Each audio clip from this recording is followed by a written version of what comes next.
Hello, আসসালামু আলাইকুম বন্ধুরা, সবাই কেমন আছেন? আশা করি সবাই অনেক ভালো আছেন। তো অনেক দিন পর আরও একটি ভিডিওতে আপনাদের স্বাগতম। এখন যেই ঘরটি ভাঙা হচ্ছে সেটি ছিল আমার নানির ঘর। এই ঘরটি ভাঙার মূল কারণ হচ্ছে যে এই ঘরের পাশে আরেকটি নতুন ঘর বানানো হবে। ঘর বানানো শুরু থেকে শেষ পর্যন্ত ভিডিওটি দেখতে পাশে থাকুন। আর এই ঘরটির বয়স কিন্তু অনেক।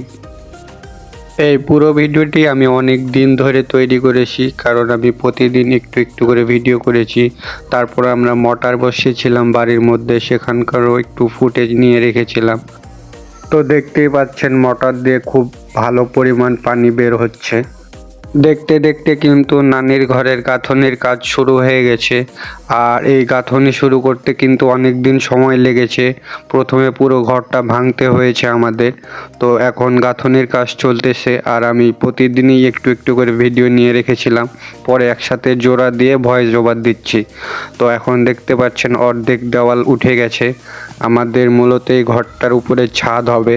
আর পাশে যে জায়গাটা দেখতে পাচ্ছেন ওখানে মূলত আমার খালুর গোডাউন হবে।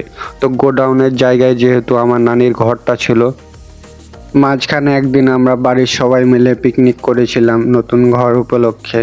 তো এটা কোনো উপলক্ষে ছিল না, হঠাৎ করে একদিন আমরা বতক কিনে রাত্রেবেলা রান্না করে খাওয়া দাওয়া করেছিলাম।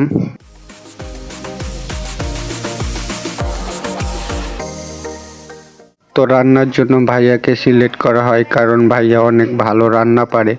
তো আর আমি এখানে দাঁড়িয়ে দাঁড়িয়ে ভাইয়ার ভিডিও নিচ্ছিলাম।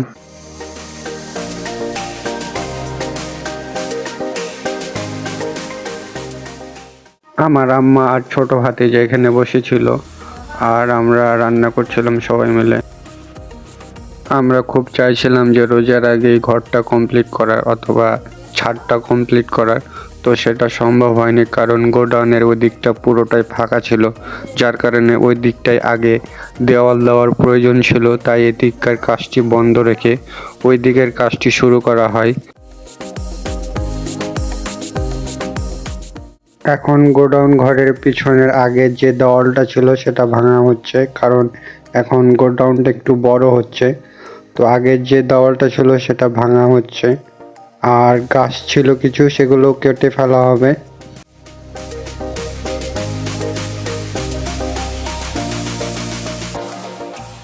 আমাদের বাড়ির সামনে দুইটা বড় বড় গাছ ছিল, একটা নিম গাছ আর একটা ছিল ডুমুরের গাছ।